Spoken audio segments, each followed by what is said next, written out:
Hello and good morning. How are you doing today?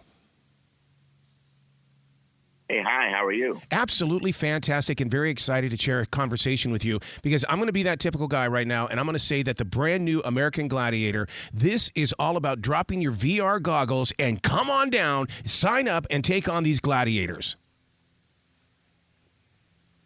Yep, we're looking for contenders nationwide, and hopefully get some from your town and have them come and try it if they think they have what it takes and they're strong enough and they have the stamina and the energy. And you know what's important here is having the courage to go head to head with these gladiators. Ooh, I love that attitude. Now, listeners need to have that email address immediately. AmericanGladiatorCasting.com. Make sure it's Gladiator singular. American Gladiator Casting. I can't even read my own handwriting here. I must be a doctor or something there, sir. But you're right. You know, when it comes to the stamina and the courage, but it also has to come with speed, does it not? It does. It does. It's a little bit of everything. You know, I always say the contender is the guy you don't want to get in a phone booth with. You know, he's got it all. He's strong. He's tough. He's got the stamina. He's got muscle power. And he's got it really, like I said before, he has to have that, and I don't know if I want to do this. You know, there's a lot of tough guys out there, but they just don't want to go head to head with these guys. You know, really, when you're looking at like on Powerball, when you have 3 gladiators, they reach, 6'4", 265, 270, and they're looking to, make lunch out of you. You got to want to go in there in the meat grinder. For the fan of the show, to me, the announcers are just as important. They're the ones that keep me glued to that picture, and they bring the drama. And I think that you guys have always had the absolute best when it comes to those play-by-play announcers. Well, you're so right. I remember when we first started, we had Fran Parkinson. Then there was Joe Theismann. And then, I remember Larry Zonka.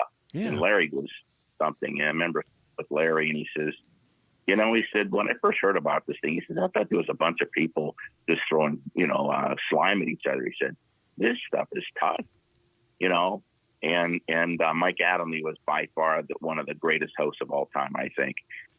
He had a memory like a computer, and he was just fantastic. And you're right, the play-by-plays and the knowledge of the contenders, and they really add a lot to the show. Will you be traveling around the country to do this, or is it that we all fly into your area? Well, they're going to do, it's funny because we had a meeting on that too. And I remember years ago, we used to go from town to town to town to town.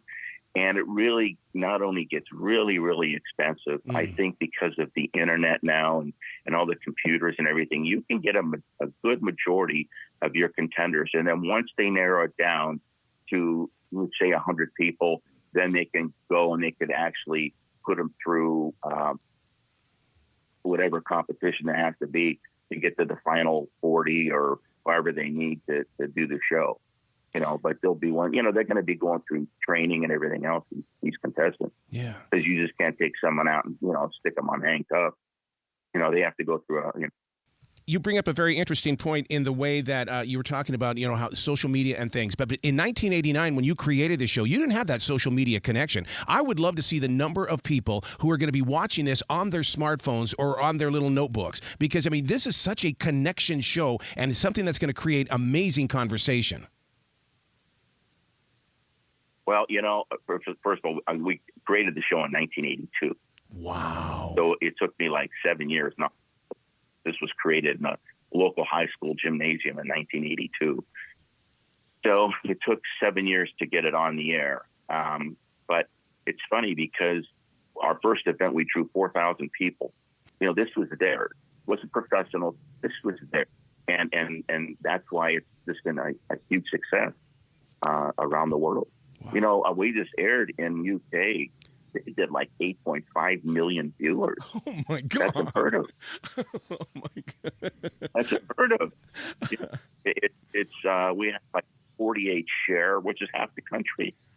That's unheard of, and that's I think the largest ever in like the last 10, 15 years.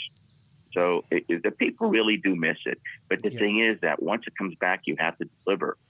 You have to deliver it. And the show is only as good as your contestants. So they're so important to the show, having the greatest, toughest contestants there are. So really, if people in your area, if they have what it takes and they want to lay it on the line. And like I was saying earlier, it's like, you know, when you're on Gladiators, you're on there forever.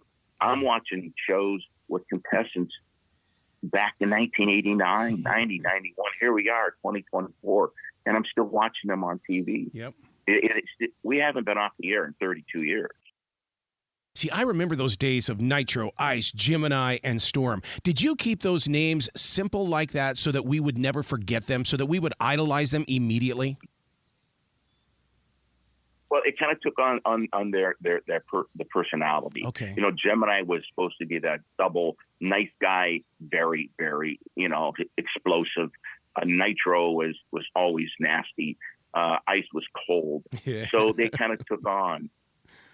And you know, it's funny because now it's almost like there's going to be new people going into those characters. You know, it's a character, but yet they adapted themselves to play that character. And, you know, I was on the road with them. I've been at every filming. I've been on the road. I did a 114 city tour with them on the buses, ate what they ate, slept where they slept, did what they did, you know, and it was a big family, just a big family.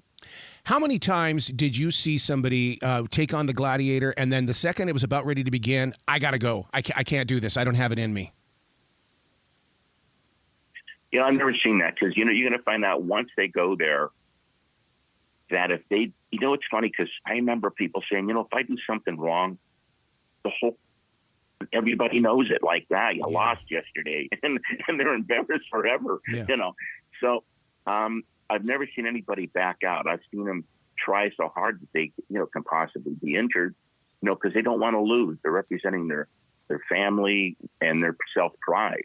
I mean, there's something about this where it's your self-dignity. I've done this. Look what I did. Yep. And that's you can't buy that. You have to go do it. American Gladiator Casting.com. I would love to take one on. Problem is, though, is that I'm going to be 62 years old. I think they would look at me and say, dude, please. No. We don't need to put you in the hospital.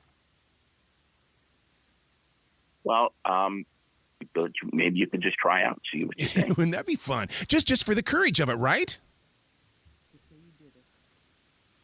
Say you did it. You know, it's, you know, I used to say, you know, when we used to go to city to city to city, you know, remember we were in New York City and we were like, I think it was Madison Square Gardens. It had to be like 20,000 people showed up to try out. And it's almost like you want to give them a diploma because they went through it. Like, congratulations, you went through the American Gladiator casting.